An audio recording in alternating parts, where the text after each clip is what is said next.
5 বছরের শিশু বস্তাবন্দি দেহ উদ্ধার হাবড়ার শ্যাকরেলে। নমস্কার, আপনারা শুনছেন দ্য লোকাল জার্নালিস্ট। আসুন সে সম্পর্কে বিস্তারিতভাবে জেনে নেওয়া যাক।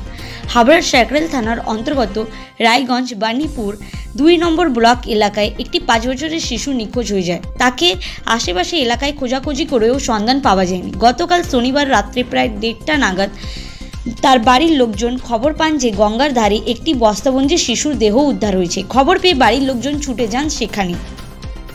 খবর দেওয়া হয় শ্যাকরেল থানায়ও। পুলিশ ঘটনাস্থলে এসে দেহ উদ্ধার করে স্থানীয় হাজি এসটি মল্লিক হাসপাতালে নিয়ে যায়। সেখানে চিকিৎসকরা তাকে মৃত বলে ঘোষণা করেন। বাড়ির লোকজন জানিয়েছেন, বিকেলে 5টার সময় টিউশন ফিরে আসার পর বাড়ির সামনে খেলছিল ওই শিশুটি, কিন্তু তারপর থেকে সেই শিশুর কোনো রকম সন্ধান পাওয়া যায়নি। পরিবারের লোকজনের অভিযোগ এটা খুনের ঘটনা। শ্যাকরেল থানা পুলিশ তদন্ত শুরু করেছেন। ধন্যবাদ। এতক্ষণ পর্যন্ত আপনারা শুনছিলেন দ্য লোকাল জার্নালিস্টকে। এর আগের খবর পেতে হলে দ্য লোকাল জার্নালিস্টে চোখ রাখুন।